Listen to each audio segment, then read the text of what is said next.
already thinking about bedtime. Oh, if they could hear our pre-game discussion. Hi, everybody. We are live. I'm already laughing so hard. We get to start with South Bend Hawkeyes little comment right off the bat just to get us going. We have a comment? Right. We have a comment already. That comment had been up for a good 5 minutes before we even took the air. Oh gosh!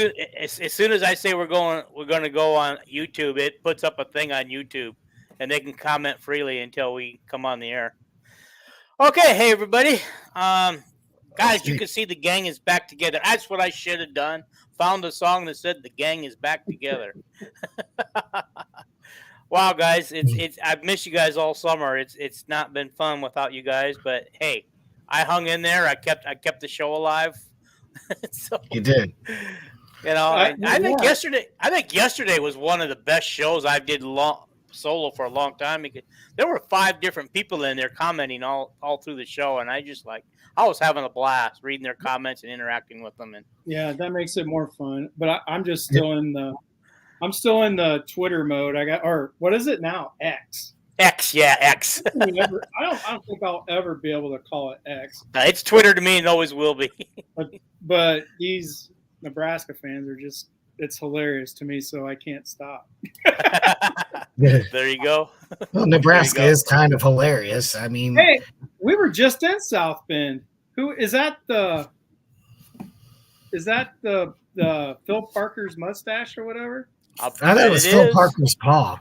Pa, that's it. Yeah, Pa. Yeah, I think he does a mustache one too. But yeah, South Bend. I was just in South Bend. We went right by Touchdown Jesus, but they built around it so you can't see it from the highway. That's yeah, yes, sir. He says. So yeah, I how funny it was that day that you were driving by the Cleveland Browns stadium and they were having I don't know where in Canton, I guess, the Hall of Fame game with the Cleveland Browns that day. I don't even know who won. I got bored with the game after about halftime. I only watched the first half. That's all I did. we had people coming over, my son and his girlfriend and stuff, so I didn't get to watch anything. I didn't really care to watch much more. There wasn't anybody I really wanted to see. I know. You see anybody who's anybody on both teams were on the sidelines in street clothes. They could have at least dressed them and played them at least a quarter. That's how those Hall of Fame games are, man. They just sit everybody. I was hoping because the reason why they picked the Jets is because Aaron Rodgers is what I was feeling, right? That's why I told my oldest when we were in Canton. I'm like, they got to play Aaron Rodgers. That's probably why they're on TV. Just the first drive, right? See what Aaron Rodgers does with those wide receivers. The Jets are going to be good. I know this is a Hawkeye podcast, but I could tell you about the Jets. They got some receivers now they got a quarterback. I mean, the Jets are going to be good. All right, we'll watch. You heard it here first, guys. We're going to watch for the Jets to make some noise this year. Well, guys, let's get started with our Hawkeye broadcast. We're going to make me some money. I haven't even told the people what we're going to do. We're going to do a pregame of the Utah State and Western Michigan, and you're going to wonder why we're not doing Iowa State tonight. Because Iowa State, just like Iowa, is kind of a mess right now with the gambling thing, and I think we'll know more closer to the start of the season what's going on there. And, like with Iowa, because we don't know who's going to be all involved and who's not playing. And we should know more closer to the beginning of the season. So Iowa State may be the very last game we preview, guys. Won't we do what we did last year? What's that? Do a whole preseason right before, to where we'll talk about the whole team and the whole schedule. Yeah. So, we did do it. Yeah. Last year we did it like Monday, Thursday, and I was kind of hoping to kind of see that same schedule. Sunday, Monday we do a follow up to the game, and then on Wednesday, Thursday we kind of do a pregame. But we got to figure this out because we don't want Paul falling asleep on us. We do kind of a pregame of the next game coming. Yeah, each game is schedule is free, so it's just that we just have to work with Paul's schedule. Yeah, we do. Yeah, whatever Paul wants. If Paul wants to do it early afternoon, late evening, 2 in the morning, 3 in the morning if he wants to. Paul, we'll do it around you. Okay. Yeah. All right. Well, let me get started here. Go Hawks. I dug out some. Yeah, we're excited. We're only like 20. Get the 39. Go Hawks on here. I don't see that. Do the Go Hawks. Yeah. Go Hawks. To I you. want to see that. I just can't wait for the fight song. I'm so ready for Minnesota, Nebraska. Like that's in 22 days, man. I just can't wait. You still haven't got the Go Hawks on here. Do you see the comment? Where comment? I don't see a comment that says Go Hawks. Oh, With the black and yellow hearts. there we go. Oh, there it go. is. You see it. All right, I see it. I see it now. Put those bifocals out. Let's go. There you go. Oh, we're having fun tonight. It's back. The sun was in his eyes. Yeah, the sun's in his eyes. Well, I do have a spotlight on me, so okay. I'm still like, I'm going to apologize because I'll probably forget a lot of things, but I'm just still so fired up from my vacation to Canton. The NFL Hall of Fame is amazing. If anybody gets an opportunity, go to the Hall of Fame. It was so fun. I got my picture taken with John Madden's bust. There you go. They actually have that, huh? Did you see Tony Baselli's bust?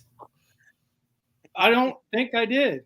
I might have. I might have went right past it because I went through all the people I really liked. Walter Payton. Like I went through Tony Baselli. I wouldn't even thought of, right?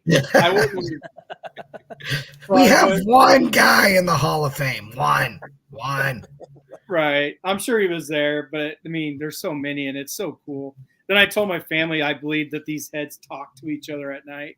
I was like, I bet these guys could tell some really cool stories. Yeah, something like a Night at the Museum movie. Do that. Yeah. and then they're all like, "You're just nuts," because I drove them crazy because I was in the Hall of Fame, just reading everything, looking at everything. It took us forever. All right, yeah. Okay, so let's get started with Utah State. A little bit about them. They have not. Right? They're the Aggies. They have not missed going bowling since 2016. So they have been a bowl-worthy team every year. And they won a league title in 2021. So that's good considering that they're in the same league as Boise State. Because everybody knows Boise State dominates that league, much like Ohio State and Michigan dominate the Big Ten. Okay. They're saying these are some of the top players. Quarterback Cooper Legas, although he's not guaranteed to be the starter, but they're predicting he'll be the starter here, I think. Yeah. Who? Cooper Legas is listed as the starting QB, but it sounds to me like in another magazine I was reading that it's a three-way battle. All three quarterbacks started at least one game last year. Yeah, they don't have a quarterback. It's going to be whoever comes out. So whoever wrote your magazine just picked one, right? Who they believe will end up winning. They don't really have a starting quarterback yet. Yeah. And so so they also say running back Robert Briggs. Don't know much about him. Wide receiver Colby Bowman, who apparently was at Stanford last year. The way they write this up. He's a former four-star. How does a former four-star end up at Utah State? Because he's transferring from Stanford. That kind of tells you he's probably not a four-star. Petrus was a four-star, right? There are so many four-stars that go through that you wouldn't even know they were a four-star at one time. So I remember Jake Christensen. Jake Christensen was an Elite 11. Yeah, he was like a big-time quarterback coming to Iowa. It was a huge deal. So I do. That's why I do my own star rating. So I'm kind of a hypocrite because obviously I use it too. But you really can't go by that. So who's better, Petrus or Christensen? Because Christensen was bad. No, Petrus is worse. Christensen had a season with 17 touchdowns and only 5 picks. Oh, okay. Petrus could never do that, right? So, no, Jake actually went on to Eastern Illinois and led them to the playoffs. Jake wasn't that bad. He just wasn't. He just had a great quarterback behind him. Oh, okay. Like Jake didn't. He didn't take sacks. He threw the ball away. He completed over 60% of his passes. he just gets a bad rap because every time they would take him out and put in the other guy, kind of like a Brad Banks moment with. Was that Rudock? Was that Rudock who Stanzi. they put in? No, it was Stanzi. Yeah. Huh? It was Stanzi. Stanzi? Okay, Stanzi, yeah. But when Stanzi would come in, and he's an actual NFL quarterback, he would make Jake not look so good. Right. But if Jake started last year's team, they would have won more games. Yeah. So yeah, I kind of miss the personality of Ricky Stanzi and CJ Beathard.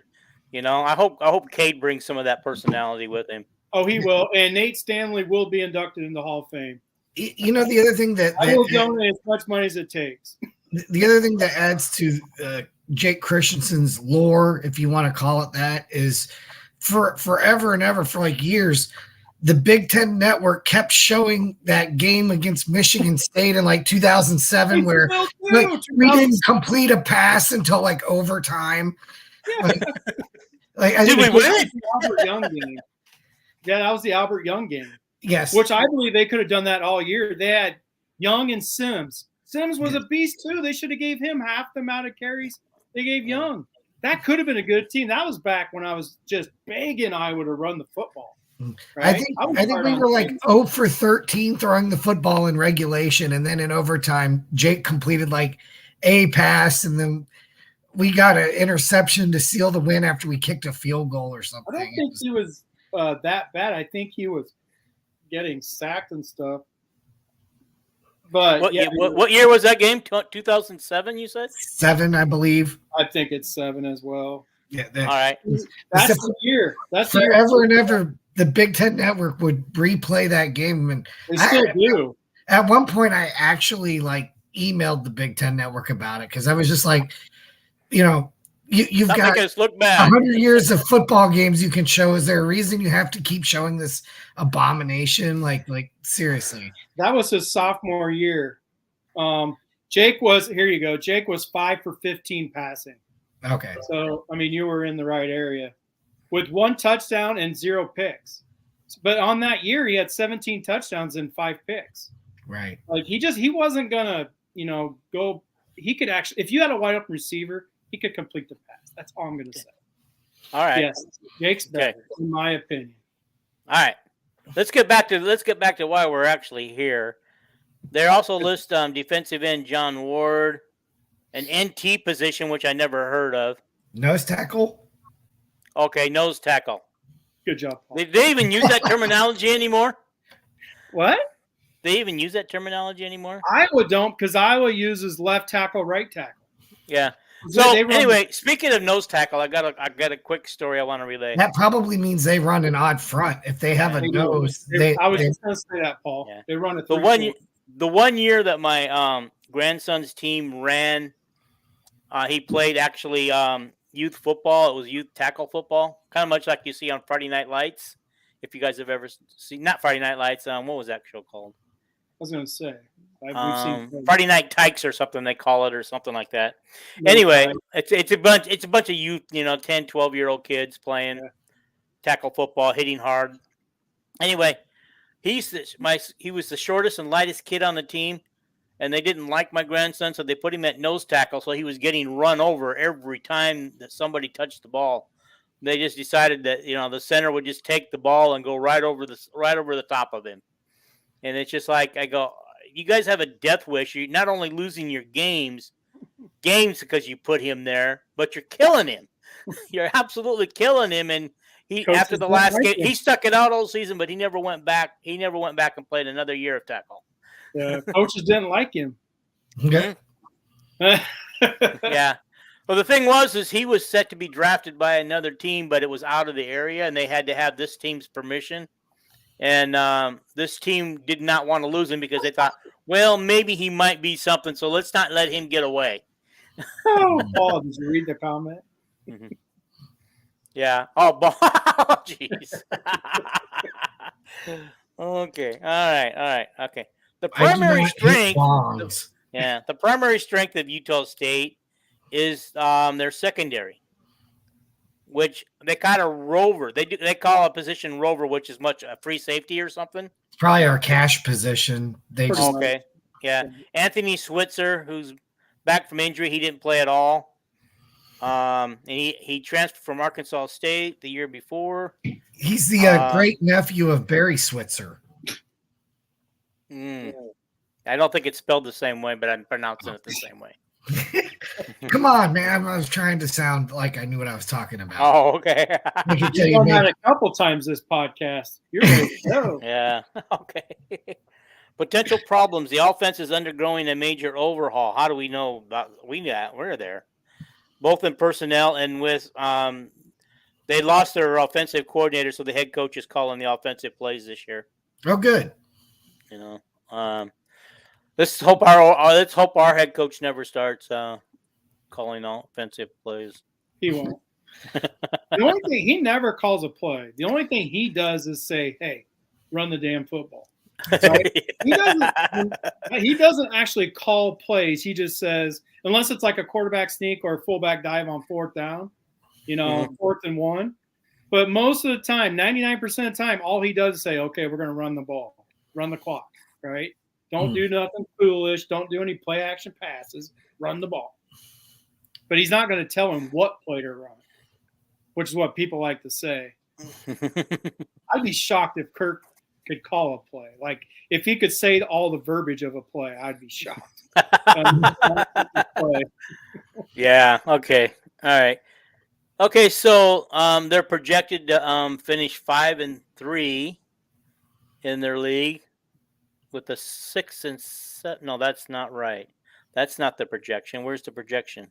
6-6 is what they're Vegas. Their win total is 6. Yeah. So the Vegas has predicted them to go 6-6.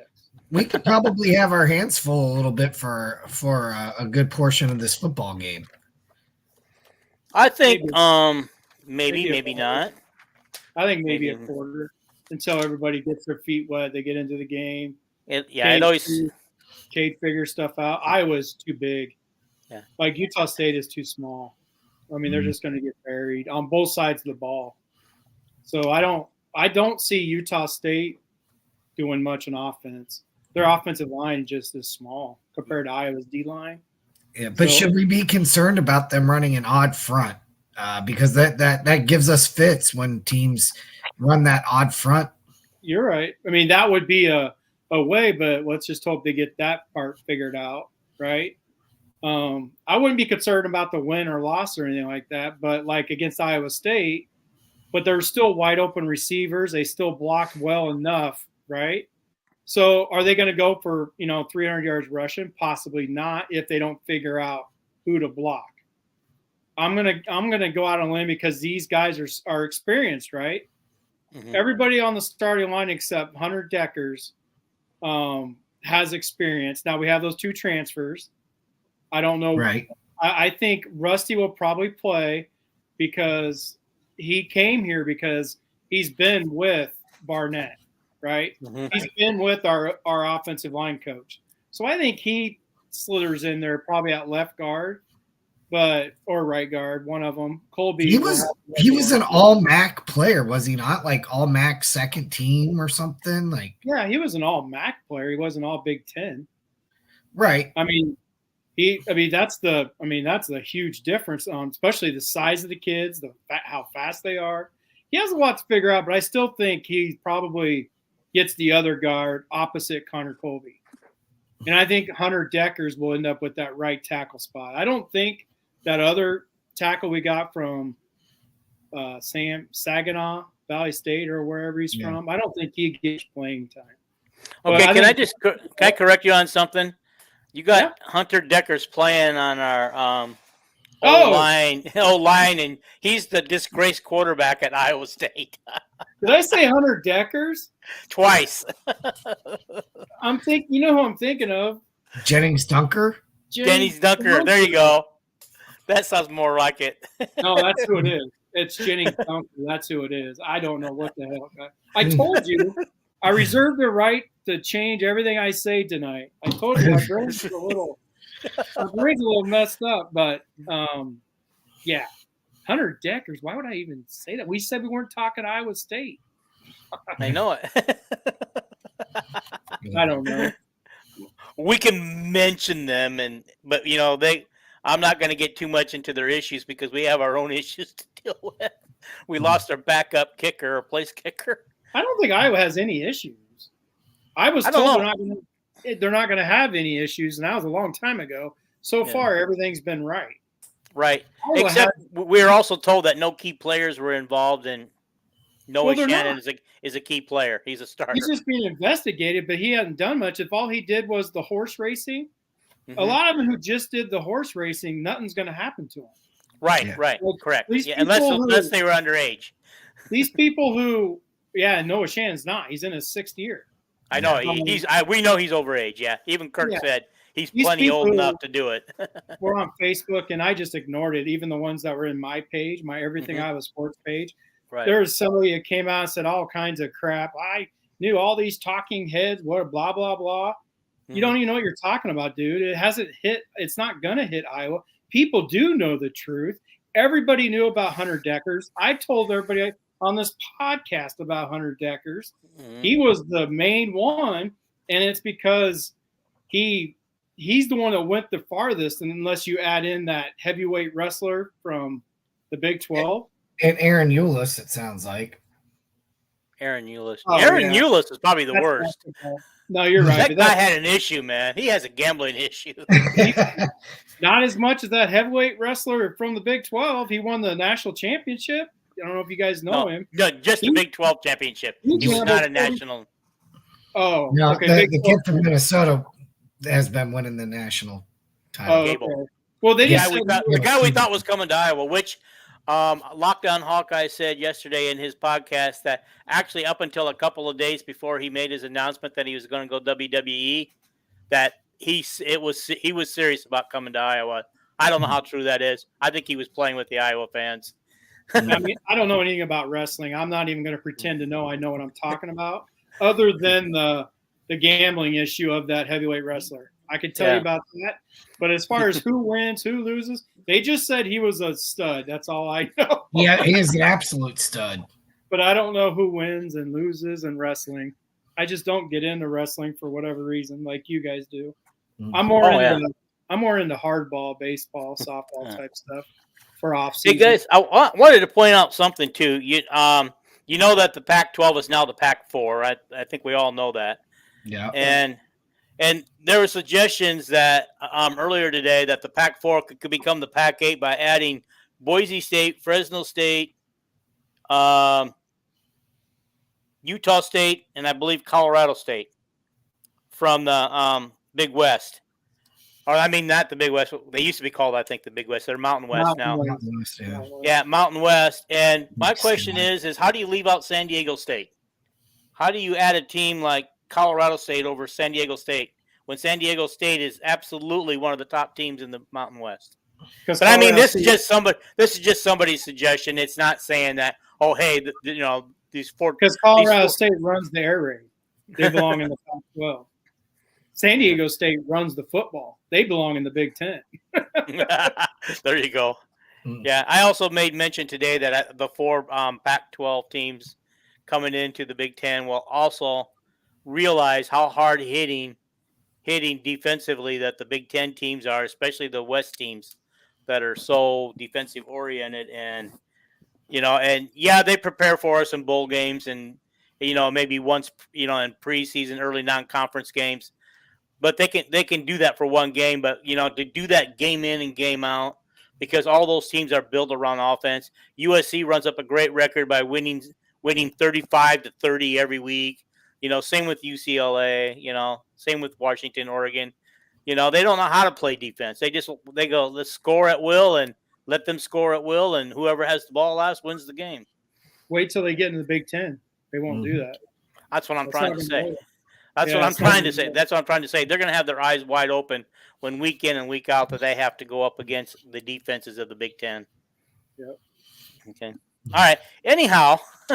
Hey, I will mention this. Okay. With Oregon coming to the Big Ten, Iowa is no longer the second worst team. They are now the third worst team academically. So they moved up a spot because Oregon could slide in underneath them. Mm-hmm. Iowa's bad academically? in the Big Ten. I did not know that. Yeah, they're rated 13th right now, with Nebraska being 14th. Nebraska's going to stay 14th, but Oregon's going to, or no, Nebraska's going to stay at the bottom, but Oregon's going to slide in under us, and then we'll be 16th. Well, you know how these NFL factory teams are, stay 3 years, go away, and never graduate. I'm just kidding, guys. I'm just kidding. When was the last time Nebraska had an NFL player? Oh, I hit hard, didn't I? And Ndamukong Suh? Oh, well. Okay, yeah. Was he the last? He might be the last one. He might be. He's the last first-round pick, but they have NFL players, and they have players in the NFL. Amir Abdullah? He's in the NFL. Yeah, but Ndamukong Suh is their last first-round pick. Yeah. They had the little receiver that transferred to Kentucky that we couldn't stop in the bowl game a couple years ago. Yeah, he's in the NFL. Okay. All right. So I stand corrected. I mean, they're no different than everybody else, where they do sprinkle in some NFL players. They just don't have any top players. Oh, yeah. We must be boring the heck out of our listeners, because they've quit typing funny stuff to us. Well, we haven't gotten into what you want yet. Oh, I've been trying. You guys keep changing the subject. Well, shoot, go. All right, okay. As we said before, they're Utah State's predicted to finish 8th in their league. Projected record 5-7, 4-4 in the Mountain West. And so they got a wide receiver named Terrell Vaughn, who's a senior. He should make some noise. Other wide receivers that should make noise is the Colby Bowen, who's a transfer in. Chris Roman. All right. Okay. Most of these names I don't know much about. The quarterback is Cooper Legas, and his backup will be Levi Williams. Okay. So, anyhow, I guess there's not much else to say about this team. So why don't we just, unless you guys got some things you want to add about it? No, I just know they're very small, and I do have a feeling now. They have to know who to block, but I think Iowa just road grades them because of how small they are on both sides of the ball. Like Iowa's D line is just going to have a heyday, and they don't even know who quarterback is going to be. They don't really have a quarterback, so unless this kid from Stanford steps up and shows that he is a good player, but my hunch is he's probably not, which is why he ended up at Utah State. Right. Oh, the kid from Stanford's actually a wide receiver. Oh, I thought you said he was a quarterback. No. Okay. I probably brought him up at the same time I was talking about the quarterback, because trying to stay ahead of you guys a little bit. Okay, let's go back to Western Michigan, whose projection is 6th in the MAC with a projected record of 3-9 and 2-6. So if you're projected 6, in the West. The West of the MAC, the MAC West. This is not a good football team. Not a good football team. They're in their first year under a new coach, offensive coordinator.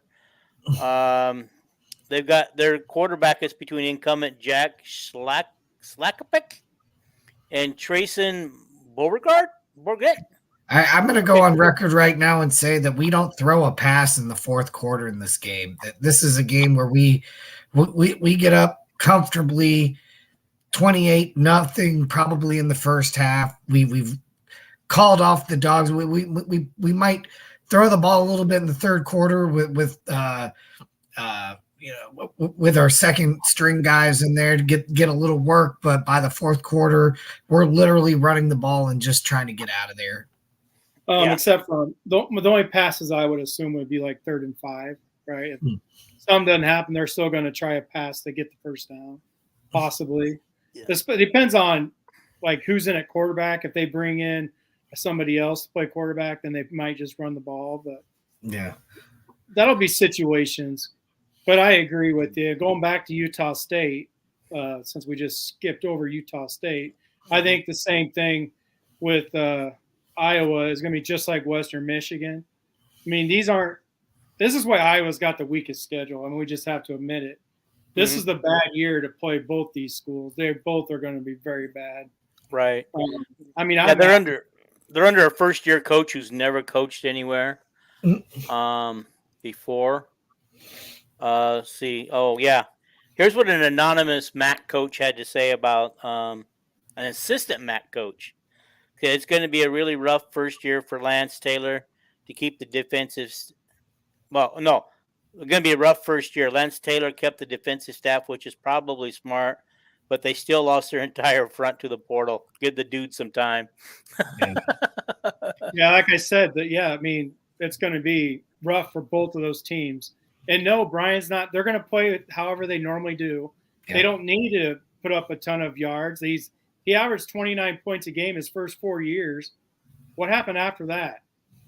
Right? Yeah. We can just go the first 3 years. I think he averaged 30, actually, if you include COVID. So they averaged 29 points a game with Nate Stanley as quarterback. COVID hit. Peters didn't do bad in COVID. And then in 21-22, he couldn't hit the broadside of a barn. So, no, I'm going to answer that. I'm going to answer South Bend Hawkeyes question a little bit later, because when I went game by game, I also predicted the scores of each game, and I'll let you know if Brian Ferentz is coming back for the 24 season. I will say this: I don't see Iowa hanging 70 on anybody. Right? They just it's not our style of play. It's not really who we are. 35 points is about, if Iowa has a 35-point margin on an opponent, that's a blowout. That's 70-0 Ohio State over somebody, Toledo State or something. Yeah. Similar concept. It's just,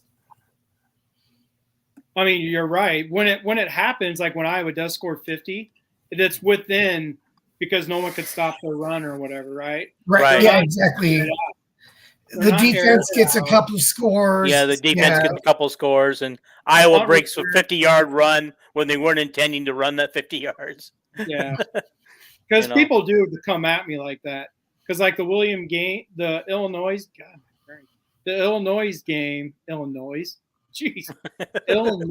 game, Nate Stanley's, I want to say it was 2019 or 2018, where they scored 60? They won like 60-0. Yeah. Something like that, 63-0. Well, that was because I believe AJ Epinesa scored. Like they had the blowout going. The offense was doing their thing as far as working the clock, but the defense was scoring. It wasn't like they went, play action pass on every play or four wide trying to run up. What game was it when one of our defenders, we were up so far and intercepted the ball or picked up a fumble, and he realized he was gonna he didn't want to run the score up, but I think he did anyway. He ran it and he thought about dropping at the 1 yard line. That was Jack Campbell. Yeah, that was Jack Campbell. Yeah, I knew it was somebody like that. Then he went in the end zone, and then he looked at Coach, and Coach was like, "It's fine, it's fine." That just tells you what kind of person Jack is, though. Like he knew the coaches wanted him to go down, but in his mind, he wanted to score. But then when he did, he felt bad instantly, right? Instantly his anxiety kicked in, went, "Oh, I shouldn't have scored." Well, here's an interesting question. I see what you guys think. Okay, then next question is if Iowa's blowing out a team 17-0 in the fourth quarter, which we presume Iowa would put the brakes on at that point, does he sub Cabe out to protect his health? Absolutely not. Not with the 17-0 lead, no. That's when there's a reason why backup quarterbacks don't play much at Iowa. It's got to be bigger than that for Kirk. Kirk has such game day anxiety, with the offense. Like he just doesn't like the offense on the field, right? Yeah, a 17-0. I don't think he would sub 17-0, even if there were 2 minutes left in the game. Yeah, the thing with him is he doesn't start subbing until there's about 5 minutes left in the game and they're up 4 touchdowns or something like that. Exactly. 17, even though, by Iowa standards and especially the way we play defense, a 2-score lead is a 4-score lead for anybody else. But I mean, no. There's zero history of that since 1999. You can go all the way back.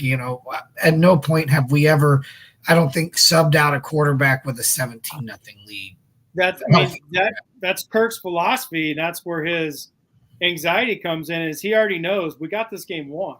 Right. So, but if I put in the backup players and they fumble and there's a return for a touchdown, it becomes 17-7 and stuff like that. So, no, if the defense is dominating, he doesn't see any point in risking it.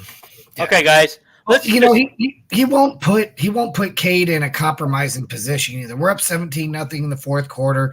We're not going to be, doing a bunch of bootlegs and rollouts and moving pockets and, scrambling situations. It's going to be handoffs and, the 17-0 lead. Yeah. Yeah. Are you guys? He seems.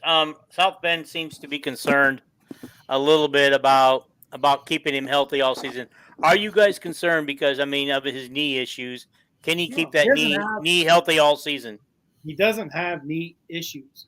He's had one knee injury. Right. Okay. Well, that's what I mean. But knee's delicate. Okay. Having had my own knee surgery, one on each knee, that's a delicate situation. It's hard to get back to normal on a consistent basis. You're 60 years old. Well, that's true. That's true too. Yeah, he's a lot younger than I am. He's 22 years old. He's a lot younger than I am.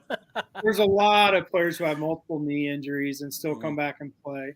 He'll be fine. He's a quarterback too. It's not like he's going to be out there running the ball as a running back with a knee injury. He's a quarterback. He'll be fine. He was fine all year in 2021. He just had one thing happen, and it wasn't a contact injury. It wasn't a non-contact injury, which is usually worse, right? When when you step on the turf and you really twist your knee up and stuff, and that sometimes is a lot worse. He's 100% ready to go now, so he'll be there all season. It'll be fine. He's not going to take off and run on every play, and I'm hoping he does and he dives forward. I hope he doesn't pull a Petrus. You can protect yourself because you know where you're diving. Just dive away from the player. Please refer to the 09 season when Slick Rick went down 0-2 after that and a huge win in the Orange Bowl when he came back. Was that the year that Northwestern nailed him in the end zone? Yes. Yeah. Well, I was at that game. And then and we almost pulled out the victory in overtime against Ohio State, but we fell. That was the phantom holding call on the running back who went 50 yards for a touchdown. Yeah. Number 3, can't remember his name, from Sioux City. Brandon Weger. Brandon Weger, he really screwed up his life. And then he got in some trouble and never played for Hawkeyes again. Well, he got the other running back's sister pregnant who was a track star. And he's a Catholic. I mean, he's a Catholic. The moment he got freedom without his parents around, he just went nuts. Yeah, he did have some time with the Carolina Panthers. He did? That was after he went to Morningside. Yeah. He went to Morningside and had a heck of a career. Okay, so what he did was he had to go and take care of some personal obligations. Okay. Yeah. I found some interesting things before we move on. Did you know we actually have 5 quarterbacks on our roster? Yes. Okay, you guys knew that. Besides Deacon Hill, Labus, and Cade McNamara, Marco Lenez, who's number 5, do you think? And he's probably number 5 on the depth chart, too. Spencer? Nope. Spencer is not listed on our roster, people. So if you're worried about him playing any time this year, it ain't going to happen because he's not even on the roster. Well, I already know he's not playing, but who's the number 5? Yeah, walk-on. Tommy Poholski. His dad played quarterback for Hayden Fry. That's right. I forgot about him. Yeah, I forgot about him. Yep. No, I already know Spencer's not playing. I know he wasn't playing. He wasn't playing. Well, he's taking a medical red shirt. Right. So no matter what, he's not playing because he might transfer next year to somewhere. Yeah.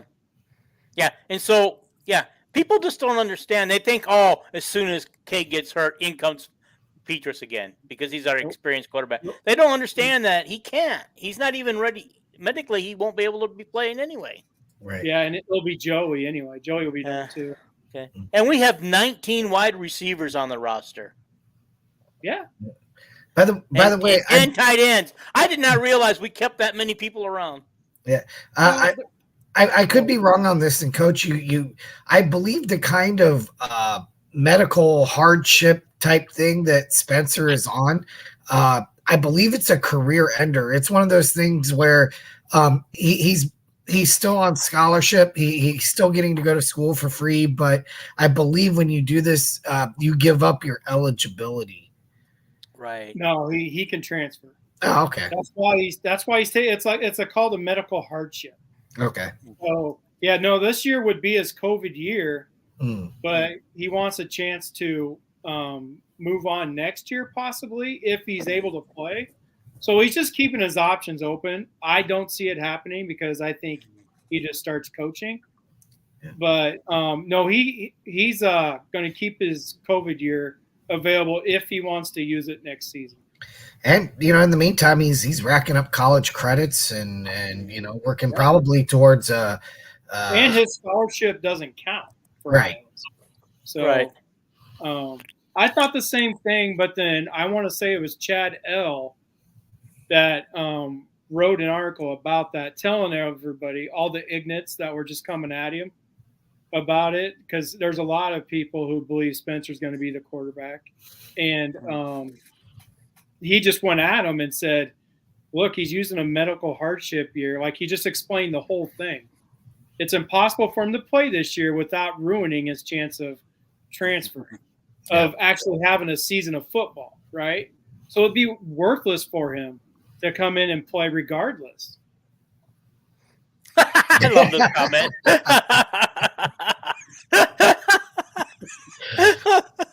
I love it. I love it. He's going to come in just to mess with South Bend Hawkeye. You know what? Screw my year of football. I'm just going to go in for a play, and I'm just we're more likely to use Torrey Taylor and punt on first down than we are to see Spencer Petrus take another snap as an Iowa Hawkeye. Right. I'm not even sure if he's like his shoulder was really messed up. So I don't know his deal. Okay, guys, we don't want to run out of time. This is the point of the show where I want to go over our season by season or game by game what we think our game is, and so I'll start with the first game. I've got Iowa winning 34-3 over Utah State. What do you guys got? I'm sure it's not something similar. Yeah, I mean, it would be similar for me. I mean, I don't have a score yet; it's too far away. Okay. But I just, like I said, Iowa's going to dominate this game physically, and I think Cade probably completes 70% of his passes in this kind of game. I'm going to go with like a 31-10. But that final score may not be indicative of how close this game is for two and a half quarters. I think maybe Iowa gets a score, 10 points in the fourth quarter. It's 21-7 maybe in the third quarter that winds up 31-10 to finish. Okay. All right. Second game, I've got Iowa winning 17-6, a defensive battle. I think, Iowa State is still going to be a good defensive team. They might struggle a little on offense this year. Well, I thought we were talking about Western Michigan now. No, I'm going through every game in this season now. Oh, yeah. Remember, I said every game, all 12 games I wanted to go through. So if you're not prepared for that one, that's fine, Paul. That's fine. We can go. We can roll with it. Okay. You want me to go, Paul? Yeah, go ahead. Yeah, Iowa blows them out. It's 31-6 type game. Okay. Iowa State lost Will McDonald. They lost so much on their defense. And Will McDonald pretty much dominated Iowa's offensive line in their game, right? So, Iowa couldn't block him very well, and now he's with the Jets, I want to say. I'm pretty sure he's with the Jets. So, but they lost a lot on defense. I mean, I don't see Iowa State doing anything next year now without Deckers. Yeah, I mean, the game is in Ames. It can be tough to win there. I like Iowa's chances in the game, but I think I'm sort of like Dean on this. Maybe kind of a 20-3, 20-10 type win. I mean, these games they've been one score games. How many years in a row, or like 9 out of the last 10 or something? Yeah, the last blowout was 2016, and then 2017 Iowa won 44-41. Right. So I mean, there's been games where Iowa's defense just sucked, but Iowa's offense won the game, right? Mm-hmm. Right. So, and there's games where Iowa's offense blows and Iowa loses a game, but then they also won a bunch of them before they lost. Right. I agree. Who could forget the 18-17 game on a drop 2019. punt? 2019? Yeah. Oh, yes. Yeah. That was the 3rd and 26 throw by Nate Stanley. Right. Just drilled it right to ISM in between two guys, and ISM was falling down. So that one was for South Bend. Go watch the Iowa State 2019 game. Yeah. All right. Okay, so I got Western Michigan losing to Iowa 27-3. I dropped the score a little bit from the Utah State game, but after talking to you guys, I probably should raise that score on Iowa's end. Well, don't let me sweet talk you into anything. Yeah. This one will be an Iowa blowout. 38-3. Well, the second team defense might give up a late score. Because we're. Yeah, it's going to be one of those games where it's impossible to pick a score because it's Iowa and they'll stop scoring. Right. Or unless Western Michigan is just so bad to where Iowa calls a play right up the middle and it breaks loose, right? So, right. I mean, I'm with Paul on this one. It'll probably 30-something to 10 or under. But, yeah, I mean, they could easily score 50, though, and surprise us. But that's all about special teams, defensive touchdowns. It just depends if Kirk's going to let Brian run the score to save his job, because later in the season in the Big Ten, it's going to be hard to get those kind of scores. Okay. No, we're not going to put guys in compromising positions so we can score and put an extra score on the board. Yeah. Kirk's already said, he's like, no, we're not going to blow him. He goes, if you remember, and Kirk said this is what made me think about it. Kirk said, if you remember the first 4 years, we were pretty good on offense. Mm-hmm. And did you see how confident Kirk was at Big Ten Media Days? Mm-hmm. He knows something. Oh, yeah. I think me and South Bend actually talked about this on Facebook a little bit, but I think Kirk has seen something in Cade that he hasn't seen in a quarterback, right? In quite a while. Because he's beating up on Iowa's defense, right? He's hitting the receivers. There's something and if you remember, I shared that video with you guys. They asked him the question about the O-line, and he shifted gears to the quarterback, remember? His very first thing he said was seeing what Cade can do. Like, he already knows that as long as they get that 3 seconds, that we talked about in our video, Cade is going to make the defense look silly. Yeah. He's going to complete a high percentage of passes. And they have their double tight ends, just like last year that they had. They do have a better receiver, but he has to learn the offense yet. I think Regini has a huge year because of Cade, just like he did as a freshman with Nate Stanley.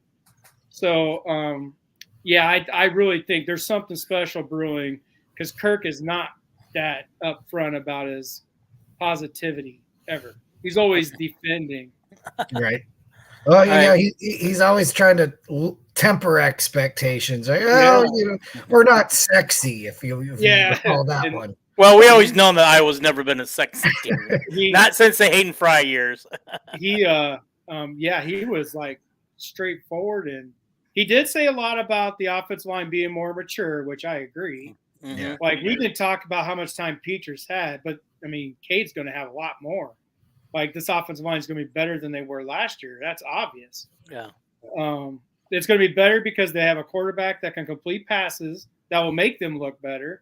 And it's going to be better because they had a year of maturity, like Kirk said. Right. And our center has another year. I mean, he was It's a first amazing how year much- last year. He had a lot to learn last year.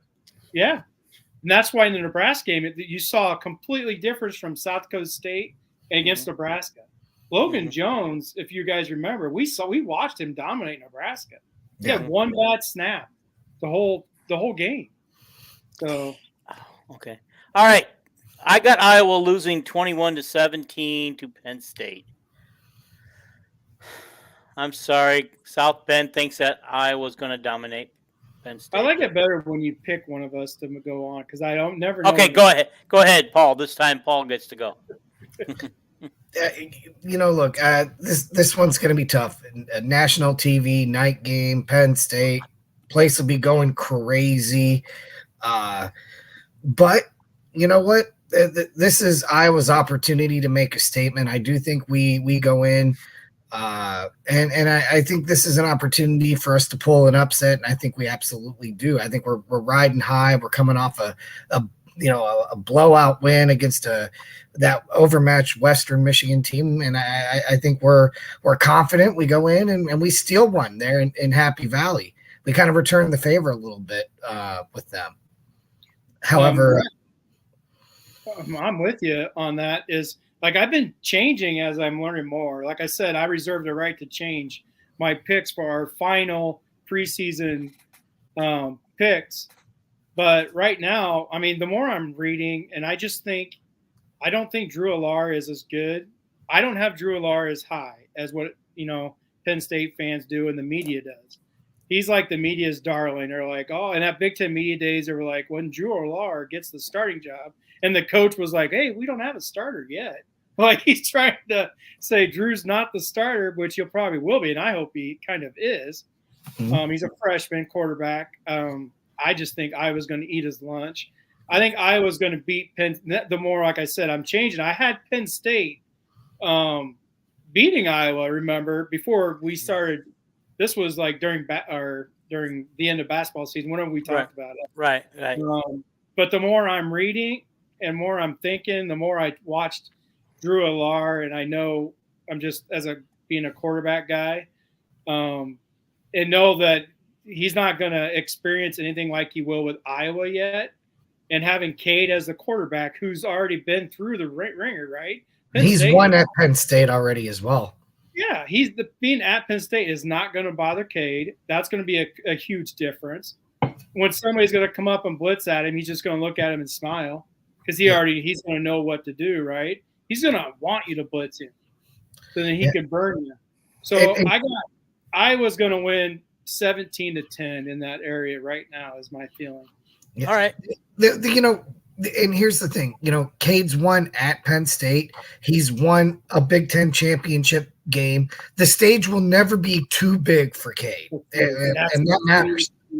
Right. Okay. Regardless of what talent he got from God, right? All his experience is going to be much better than Peter's ever had a chance to experience, right? So, like winning at stadiums like that, like nothing's going to bother Cade. All right. All right. He says every champion has one tough game, and I think that game for us will going to be Michigan State. Pray for no letdown after emotional PSU win the week before. Well, you'll be glad to know that I've got Michigan State losing 31-12, so there was no letdown on my end. Well, that's because you already have Penn State beating them. Yeah, I know it. That's true. I wanted to put him as a win. I really did, and I reserve the right to switch it back to a win after I see the start of the season.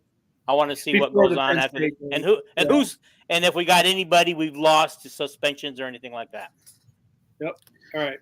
I could see this being in a situation where, coming off a big road win at Penn State and whatever, we might come out a little flat. But I do think Iowa wins the football game. But you can tell, because, Michigan State's a mess. They're an absolute mess. Guys, we do want to say this, though. Let's remind you something. The last time we beat Penn State 2 years ago, we were 6-0, ranked number 2 in the country. What happened after that? Look who the quarterback was. We lost like 2 or 3 games in a row. Or was that 4? Look who the quarterback was. Yeah. we had a big letdown. That was Paul and I's point, is the fact that Cade's already seen it. Mhm. Petrus had never experienced being number 2 in the country before. Petrus has never experienced anything like that before, and that was a huge part. Now, granted, the offensive line was bad against Purdue that season and against Wisconsin, right? Yeah.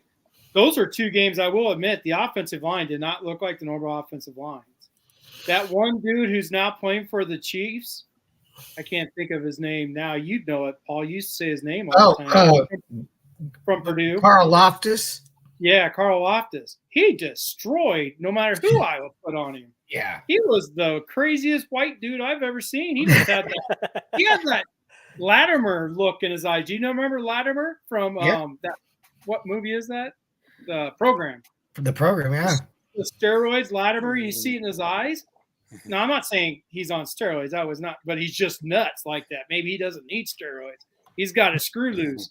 Well, and Wisconsin just did the Wisconsin thing against Iowa, right? I'm so happy that Leonard's gone from Wisconsin. It's not going to be the same Wisconsin. We'll get to that game. But I don't see a letdown because of Cade. I think he'll have everybody as a leader, everybody ready. Nothing's going to be too much for him. And the talent at Michigan State is nowhere near Iowa's. No. Iowa rarely loses to teams where they have more talent than. Correct. So, I just don't see this one. I hope, and it will jumpstart the rest of the season if they blow Michigan State out. In my opinion, that will be the big game because everybody's going to think like South Bend did, right? And it is. It's a spot where you could have a letdown. Like Iowa is famous for that. But we haven't had a QB like Cade.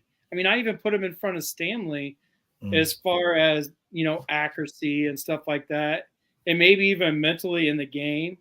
Like, he's a full quarterback. He doesn't have the cannon, but he has instincts and anticipation, right? He knows he doesn't have a cannon, but he also knows how to find a window. Like, I got to throw the ball early because I don't have that live arm. The ball's got to get to this spot, and the receiver's got to get there. So, I really don't think Michigan State has anything for Iowa. I know I talk too much, but now I'm starting to get into football mode, and I can't shut up. All right. The following game, I've got Iowa 27, Purdue 15. Go ahead, Paul.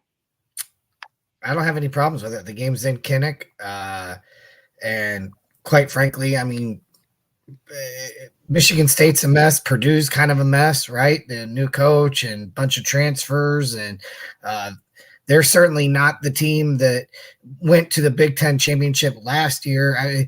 This game could get away from Purdue.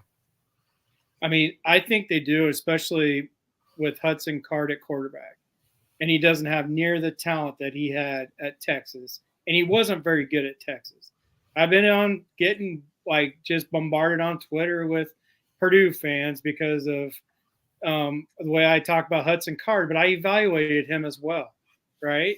So I do have my biases because in my mind, I know what kind of quarterback he is. And at Texas, he was who I thought he was, like Sims at Nebraska was at Georgia Tech. I just don't – I think Iowa's going to shut down Purdue. I think they'll play lockdown coverage. Hudson Card throws 2 or 3 picks, and Iowa is on a roll. I just don't see any defense on Iowa's schedule stopping Iowa's offense from scoring 30, 35 points a game. Like, there's going to be games like Penn State where they won't. Penn State could just beat up Iowa's offensive line. That's the one game where Penn State is loaded up front. So Cade is going to have to play his best game. Well, here's my thing, right? So I think because at this point I have Iowa undefeated. We've upset at Penn State. We got past Michigan State. This could be a game where Cooper has 3 picks. 2 of them are pick sixes, and now all of a sudden it's Cooper DeJean Heisman kind of talk. Iowa's undefeated. He's defensive back of the year. He's up. Big Ten Defensive Player of the Year. Kind of, all of that talk now is really ramping up, and he has just a monster game in this one. Yeah. I mean, if just knowing what the coach runs, knowing what Purdue's going to run on offense, knowing because they got Hudson Card, they're going to try to throw the ball over the yard. Now, they may learn that before they get to Iowa, so they may start running the ball a little more as they learn what Hudson Card can do. What's the date on this game, too? Because this has got to be getting into October. It is in October. It's out first Saturday in October. That's the game I tried to get tickets, but by the time I got my phone call in, we were sold out. You know, October is one of them funny months, right? I mean, it could be. It's also homecoming, by the way, too. It could be pretty decent weather. It could be 45 and 25-mile-an-hour winds, and you just mid-October games that you never quite know what you're going to get inside Kinnick. No, you're right. I mean, it's going to be, and I just, like I said, this season lines up to be 2015 for me. Yeah, I will explain the Wisconsin game. That's let's do Wisconsin right now. I've got Iowa 12, Wisconsin 9. Go ahead, Jason. Okay. This is the kick. They're going to run the air raid. However, the way their OC, and his name escapes me, I can't believe it, but their OC is like he does it the way Mike Leach started doing it towards the end. I don't know. I know you guys probably haven't watched a lot of Mike Leach, but he started running the ball a lot last year, right? He started figuring out in the SEC you can't just drop back and throw it. When they put 5 guys in the box, just rushing 3 guys and dropping 8, you have to run the football. It was a learning experience for Mike Leach where he was used to Pac-10 or Pac-12 and Big 12 where you can just throw it everywhere, right? The SEC, you can't do that. You can't let the defense know what you're going to do. And they don't play a lot of man coverage except LSU did. But that's what Wisconsin's going to do. They're going to run the football still. They're going to run it in spread. They're going to run the air raid formations, air raid, bells and whistles. It's going to look like an air raid offense, but he's going to run the football. That is the main thing that makes me a little nervous because they will spread Iowa out, and they still got those big hog mollies up front, right? So they could, and they got that big running back still, so they can. And if he does what he did at North Carolina had 2 great backs, right? Mm-hmm. And he's got him at Wisconsin, so they're going to run the ball a lot. Yeah, I suspected that they're going to run a lot. I'll just leave it at that. I mean, you just interrupted me to say that. No. But anyway, I got I'm going to say Iowa winning this game. It's going to be a low-scoring game, I believe. But I think turnovers is a big deal. They have Mordecai at quarterback. Tanner Mordecai is a good quarterback. So we'll see how quickly he picks up the air raid. I could be very wrong on this, but I think the week before we play Wisconsin plays Ohio State. I'd have to look at it. I could see this as a situation where, their feelings are already hurt, and then we just take their soul. So, I could see this one. Even if it is up in Madison, I like the Hawkeyes to win this game like 28-12, 28-15. I mean, I could see that happening as well. I just don't know what kind of defense Wisconsin's going to run. But, I agree with you, though. I mean, you're not off. Okay, so let's go down to Minnesota because I want to try to push this along a little bit. Yeah. Iowa 24, Minnesota 20. And also, this is where South Bend wants to know about the rowing the boat. Does it sink in Minnesota this year? He doesn't think he'll be there by midseason. I honestly think he'll be there, and I will tell you guys at the end of this why I think he'll still be there at the end of the season.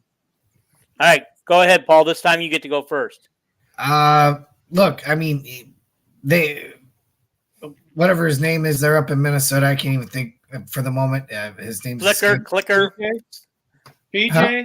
Fleck. Yeah, PJ Fleck. Yeah.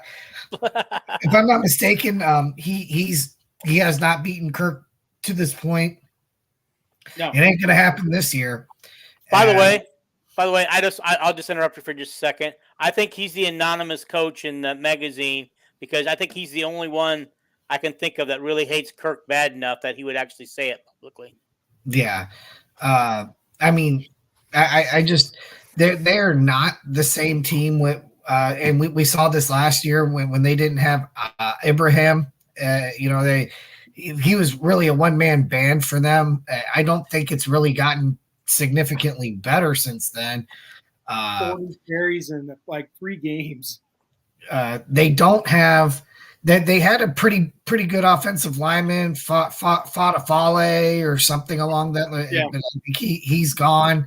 Look, I just think they're about as average as the day is long. They're not a bad football team. They're probably gonna go 6-6 and get into a bowl and with that kind of thing. But I don't think they have anything for Iowa.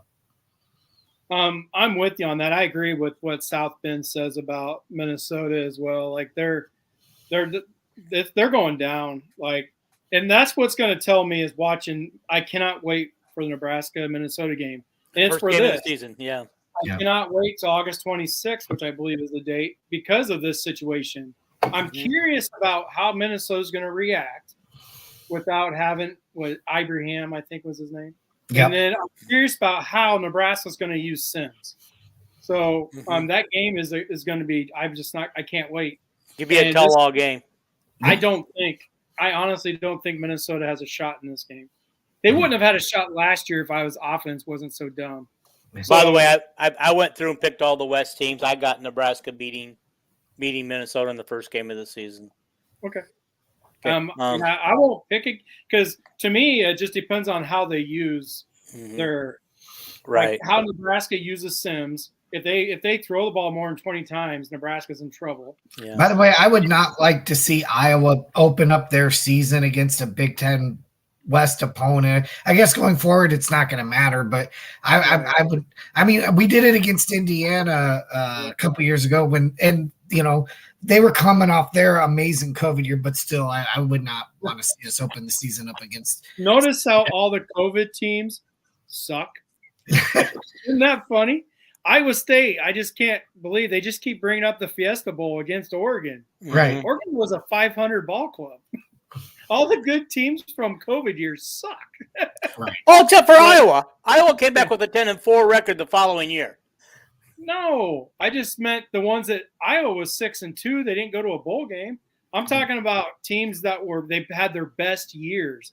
Iowa State has. I see what you're saying. I think Iowa State won 9 games. If I don't for the first time. Yeah, that's the first time I think they've won 9 games. They won the Fiesta Bowl, and they keep bringing up. Well, he's got as many BCS game bowl wins as Kirk. I mean, whatever. It was in COVID. But and then you have Indiana, who were, I think they're ranked 9th to start the year after coming off they were ranked higher than Iowa. Yeah, they were top. They were like coming in as like a top 10 team, and because of their COVID year. And the quarterback. Go ahead. Well, they had the quarterback who now I think plays at Washington. Yeah, he does. You're right. Yeah, he's still around. I can't believe he's still around. Yeah, he's really good in Washington's offense. Features practice here. Features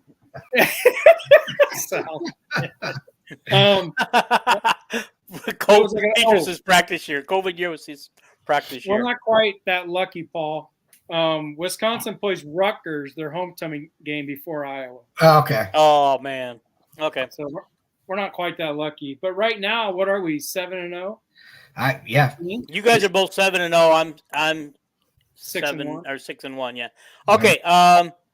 Iowa beats Northwestern 31-6, and that's probably being generous to Northwestern. That team is just going to suck balls this year. Are they even going to really field a football by the time we get there? I wonder if they'll even have a team to. They may forfeit the season. They may just give up sports. I don't know. You guys listen to the interim coach during media days? Yeah. He said he's got those guys pulled together. They're all ready to go. And I know he's lost some players already. Some recruits have left and some. Yeah. I mean, that's coach speak. What do you think he's going to say? Yeah, we suck. All the players are assholes. Okay. All right. That's fine. That's fine. It's called coach speak for a reason. But anyway, yeah, I mean, we don't even really need to talk about the Northwestern. I don't see it being The only cool thing is this game's going to be played in Wrigley Field. Yeah. So Yeah, and maybe cool. that gets Northwestern up. So maybe that's not the best thing, but talent-wise, they just don't. I don't think they have a shot. Right. Iowa's going to have to really have a brain fart to lose this game. If there's a concern, it's that the wind, the irregular. I don't know if I'm going to handle this next comment. The irregularity of playing in Wrigley. I think that they played a game there one year where like the teams had to all go one direction because the field wasn't quite the right size, or so. Just keep an eye for something quirky to happen. But the wind in Wrigley is really weird. So I'm with you. I didn't think about that, but you're 100% accurate, Paul. Yeah, and weird things usually do happen in the Northwestern game. All right, this is Iowa's biggest blowout of the year coming up for me. That's against Rutgers, 38-6. Is Ray Rice coming back for Rutgers? I have no idea. No. He doesn't know who Ray Rice is. I don't. You would think we're the old men. Right. Ray Rice is known for knocking his girlfriend out. I was just going to say, well, I think Iowa's going to Ray Rice Rutgers in this game. So that's a good one. I should have thought. All right. They're projected 6 in the East. I don't know who would be worse. Indiana, I guess. 5-7 and 3-6 in the Big Ten. What did I have them at? Oh, I didn't do the East teams. Never mind. Yeah, they're going to be at the bottom regardless. They may win 5. I mean, they're not going to. They might be better than they were. Hey, Jared. Hey, Jared. Thank you for coming in. You missed a lot. You'll have to go back and listen to it. Watch it later, but get ready to laugh a lot. We're going to bore you in the beginning, though. Tell them the truth. Yeah, the beginning is boring. Yeah. Apparently, I have a story that made Paul bring out his bong. I don't have a bong. I don't. Smoke. I know, but they think you do. Yeah. Okay. Illinois game. I got that as a low-scoring game like last year, but this time we come out on top, 14-7. Go, Paul.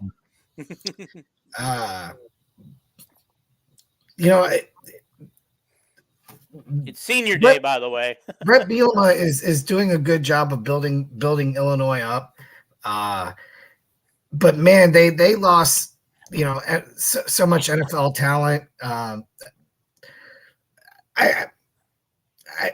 think at this point, we're cruising, and Iowa's just feeding off this confidence. I have us winning this one like 21-7. Okay. Yeah.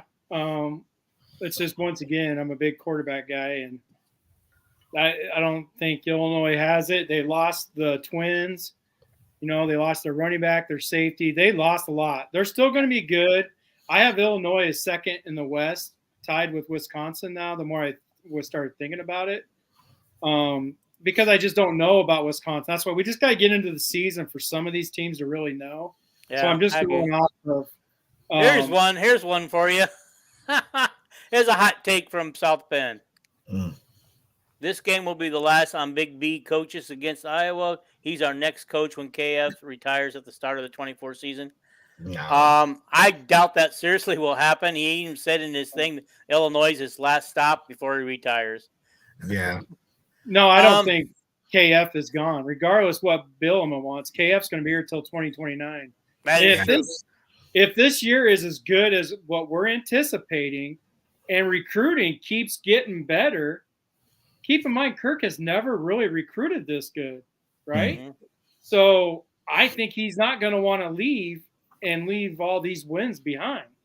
He wants to be a Hall of Fame coach. He wants to get his wins up.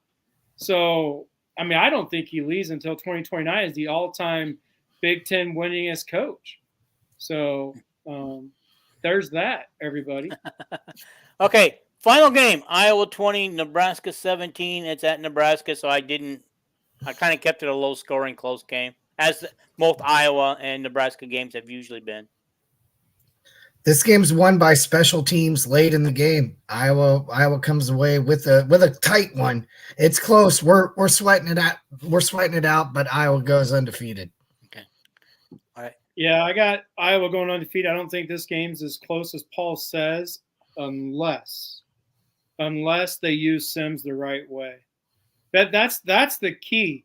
Like I said to the Nebraska fan base today on Twitter, who's been going at me, if I will be honest about it, if they run the football at Nebraska, like the good old days, maybe not the triple option, but you know what I mean, and they don't throw the ball much more than 20, 25 times a game with Sims, they're going to win some football games. But if they want to just put the ball up in the air like Nebraska did with Tommy Armstrong, Sims is going to throw 4 interceptions against Iowa. So it just depends, because nowadays, for whatever reason, some coaches feel like they just have to throw the football, right? Some coaches feel like it's more important to throw the ball around the yard to please the fans than it is to win. Mm-hmm. Where Kirk Ferentz is the opposite. Yeah. He doesn't care how he wins. He doesn't care how boring he is. He wants to win. Whatever it takes, yeah. Jared, let us come back to those questions at the very end, because I'm sure those guys got some thoughts on that. Yeah. All right. Okay, guys. So I've got Iowa scoring 292 points, going 11-1 the regular season for 24.33 average. I got Brian loses his job with explanation. Honestly, with the new coach and everything in the record, not the new coach, but the new AD, he probably saves his job. They probably amend everything. No, they're going to save his job because Iowa's going to average 30 points a game. Yeah, there you go. I mean, they are. Like Kirk said. I mean, with Nate Stanley, they averaged 29 points a game. This is the best quarterback Brian's ever had, accuracy-wise. Well, and mental. He's probably the best quarterback, period. Yeah. And you think he's not going to score as many points, having 2 of the best tight ends, having better receivers? Yeah. I guess I'm still kind of in the okay, guys. We're going to be better than we were last year, but I don't want to get too crazy when I'm thinking about my scores, because we know how Iowa operates. They've operated for the last 25 years, or how many years Kirk's been in charge. And 24. They averaged 29 points a game when they had a quarterback. Right. Yeah. Now they got a better quarterback. So, I mean, ultimately, Iowa's going to try to get up 2 scores. That's kind of the magic number. And then we kind of shut it down, for lack of a better term. I mean, that's a 2-score lead for Iowa football is a 3 or 4 score lead for anybody else. It just is. Right. Okay. Jared, that's what I have. I have Iowa averaging 30 to 35 points a game. Yeah. Okay, guys. I hope you guys are right, because if that is, then we're undefeated. So either way, if we're going to the Big Ten West game, the last West title. the thing is, if Paul and I are accurate on the wins, it really won't matter. They're not going to fire Brian on a 12-0 team. Right. When you watch, especially if the defense is just as good as they were last year. Right. Let's just pretend like the offense stays on the field longer. Mm-hmm. It's going to help the defense. They score 21 points, and they're up 21-0, 21-7 in a lot of football games, and everybody knows Kirk's style. So he just keeps running the clock. Let's just say they do average 24 points per game, but they're 12-0. Nobody's getting fired. Yeah, I agree with you. On that. That's the reason why I put it that way. All right, guys. I did go through every team and came up with a prediction, and I didn't ask you guys to do this. I kind of just surprised myself with it. And so I've got Iowa winning the West with an 8-1 record, 11-1 overall. This will kind of surprise some people. I got Illinois taking second at 7-2, 9-3 overall. Minnesota's third at 5-4 and 7-5. Wisconsin's tied for third at 5-4 and 7-5, but I got Minnesota beating Wisconsin, so they get the nod at third. Nebraska comes in at 3-6 and 6-6, so they will be bowl eligible this year in my book. Purdue is 4-8, and 3-6 and 4-8. Northwestern's 2-10 and 0-9. Who is Northwestern beating? Oh, they're couple of like Division II type schools, or really low Division I. Division II schools last year. They did? Yeah, they did. So, they beat Nebraska, though. They beat Nebraska, and then they went on and lost to some Southern blah blah blah team. Yeah. I don't remember. Did you guys think when they beat Nebraska last year, we were looking at 2 very bad teams or 2 very good teams? Very bad. I was thinking it was but Northwestern used Kirk Ferentz's game day style. If you remember, Northwestern, all they did was run the ball once they had the lead at the end. Yep. And they would punt it because they knew they could stop Nebraska's offense. So, I mean, that's what made it look like a bad team, because you're seeing Kirk's style of play on the Northwestern side. But, yeah, they were both bad teams. Yeah. I mean, okay. I think the consensus is tonight from everybody, us and the South Bend and Jared and everybody, that this is going to be a hot year. Yeah. It's going to be a good year for Iowa. It's going to be one of those years. Let's get back. Let's talk about the hazing stuff over at Minnesota and PJ Fleck and the stuff that he's taken, that he's created a bad culture over there, except for the hazing stuff, kind of similar stuff that was, said about. Now, it wasn't hazing. Was it hazing that? No, hazing was at Northwestern, right? Yeah. Well, I think it was Northwestern, and then a little bit at Minnesota.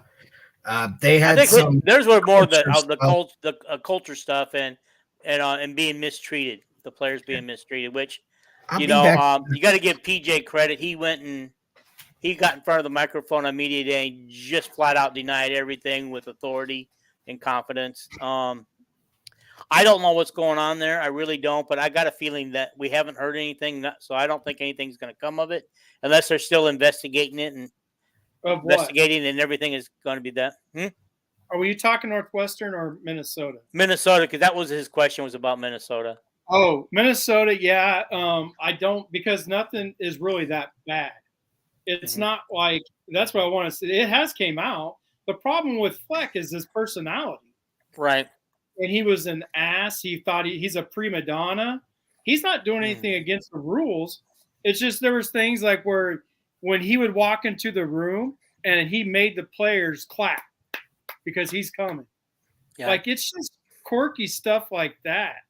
What about the Fleck Bank and using enough coin to build a drug to pass a drug test that you shouldn't have passed? I think Fleck doesn't get fired on anything other than if all of a sudden the team falls out this year because of all of this.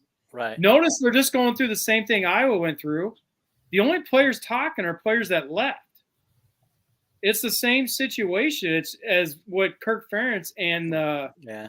Well, that's what the PJ said in his interview. He says if you look at the players who are complaining, those are the ones that he chased off the program because they weren't doing what they were supposed to do. Yeah. It's the same way with Kirk and the racist crap. It's only the players that left. Mm-hmm. Yeah. But as far as, I don't think Fleck's gone on Minnesota. But I don't think he's gone either. PJ, of course. I mean, with the exception, unless he loses. Yeah. Of course, we all already know that the Northwestern coach is gone. He's not coming back. Yeah, I was so shocked on that. I could not believe. Like, literally, the players had. Now, the thing is, can we trust these players? I don't know who they are, like I did with Iowa, right? Mm-hmm, right. But they had pictures of what was on the board, but it does not feel right. I mean, of saying that today so-and-so is going to be doing so many push-ups naked. Like, that was, it was stuff like that was just really weird. But you don't see anybody else around, like maybe players wrote that up there.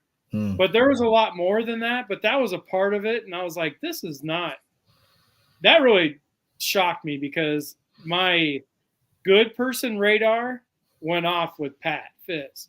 Yeah. I thought he was a good dude. I did too. I always respected him. I hated him because of the way he would beat Iowa, but I always had mad respect for him.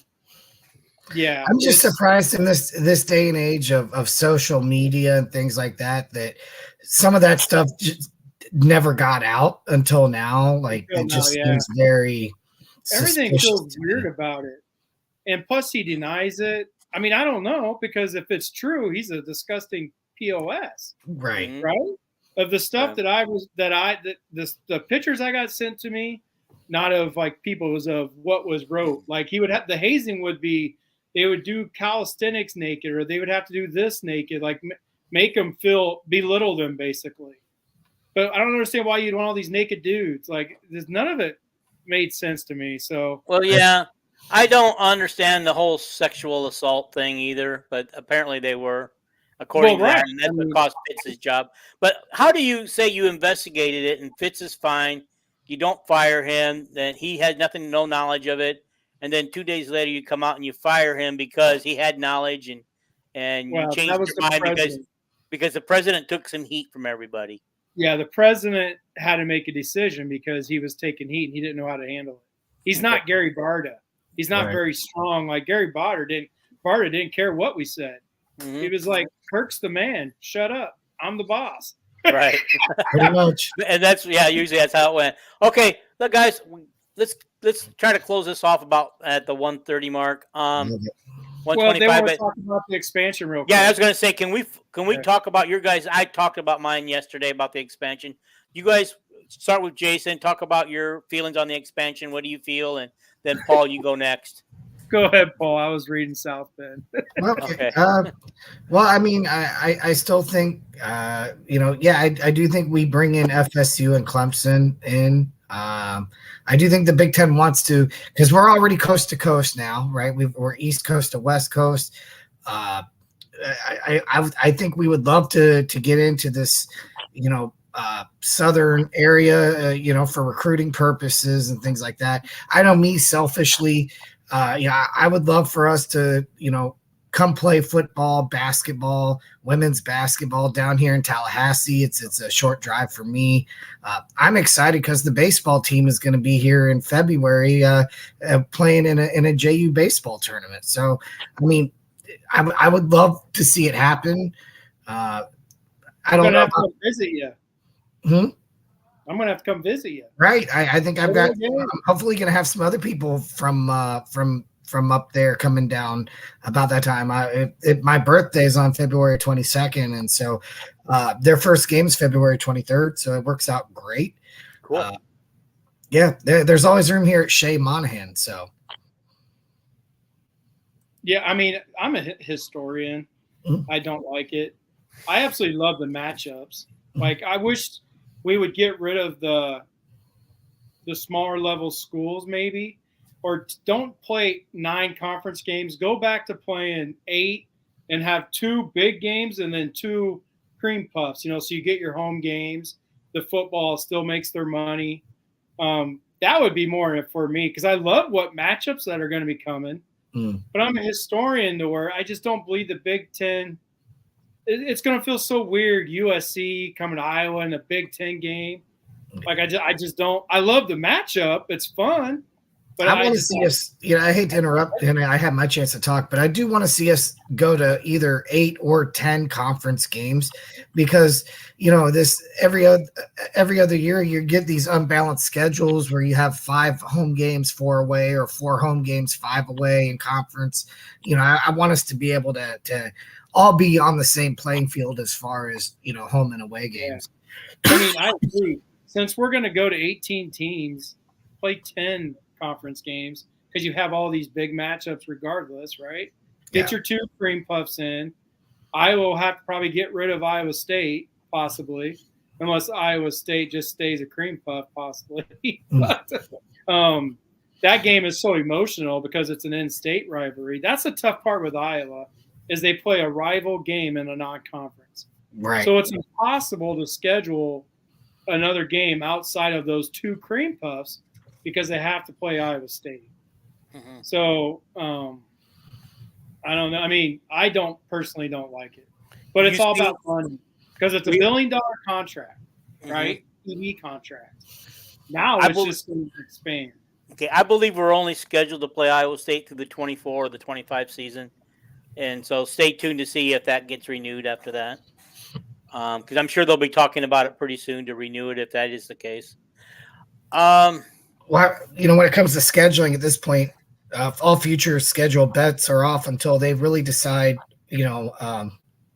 how big is the expansion going to be and what's going to happen with conference games going forward. I would imagine even if Iowa is under contract with Iowa State, that they could probably, I'm sure there's some language written in there about, conference realignment and things like that. So, yeah. That's Jared, the I SEC. agree with you on that comment. The Hey, SEC seems to do that, which is probably why they do so well in the playoffs. Yep. They rest all their players. It's basically just another bye week. Yeah. I mean, it's smart game planning, but everybody should do it. The SEC does so many things that are technically smart, but it makes the rest of us. Plus, they only play 8 games. They only play 8 conference games. That's another thing. They only play 8 conference games. So, I mean, that's another thing that the SEC does to protect their teams. Right. There's all these other conferences. They add another, big time game, conference game. So, yeah. But I'm done. I did want to bring up. Jared said something earlier about switching from Power 5 to Power 3, the Big 10, the SEC, and the ACC. Well, I think you got to consider the Big 12 still a Power 5 team. So I go Power 4. The ACC is going to unravel. How they're tied in until 2037. The grant of rights. How are they going to get out of that? Who's going to pay for them to get out of that? That's going to be so much money to pay them to get out of that money. That is false, Dean. You keep saying that. We've been down this road. That is false. Those teams can get out of there. They are not tied to 2037. Well, that's what all the media pundits are saying when I read their articles. They can get out of it if they can get somebody to pay the millions of dollars they need to walk away. No. Before 2037. No, that's not true. But I mean, they can get out just like anybody else. Mm-hmm. We went down this road last year. You were saying the same stuff. I know I was, but And now, I mean, there's a lot of ACC teams that are looking to get out. Yeah. Mm-hmm. And if Florida State and Clemson do leave the ACC, they're no longer a power conference anyway. I mean, what are we talking about here? Georgia Tech. We're talking about NC State. Stop me when you get to a team that, Okay, so here's is Clemson a declining team? What? Are they really? I didn't think they were. They had a rough year. They had a rough year last year, but I believe they still won 10 games. Yeah. Yeah. I mean, but they're in the ACC, so. Yeah. Okay. And with the Big Ten and all this expansion and new TV rights deals, we're going to have more money than we're sending to Ukraine. I mean, it's. Well, Oregon and Washington only got in because they agreed to take half the money that the rest of the schools were going to take. Because I think that's what the bigger schools were concerned about because of the Nike money that Oregon gets already. And then they take in the same amount of money as they do, like $30 million, I think. Mm-hmm. Or something, or whatever each school gets. Is it 60 million or 30 million? I don't know. But whatever it is that Washington and Oregon agreed to take half. So that's the only reason why they got in. So, yeah, they bought their way. Yeah. So, well, I think you wanted to get this wrapped up here. We've been at it for over 90 minutes. Yeah, we have. If Dean had Hill of the Mountain West would be the number 1 Power 5 team. I don't think so. I know better than that. Although I think Boise State could hang with some Power 5 teams. Especially now. Did you see who they got? The number 1 receiver in the country? Did they? Wow. Tonight. They just in my opinion, he's the number 1 receiver in the country, but he's the fastest receiver in the country. Mm-hmm. Yeah. He's a 4-star, but I would have him as a 5-star. He's a stud. Oh, thanks, Jared. Miss you too, but we got to go. Right? We got to go. Jared, when you get a minute, turn it back on and watch the replay. Fast forward through the beginning. It's all good. You'll like it. All right, we're gonna get out of here, guys. Thanks, guys. This was fun. Probably we needed the hour and a half today because we just needed to get some things out we hadn't said all summer, and a lot going on. The closer we get to the season, the more accurate we'll be. That's right. Will do.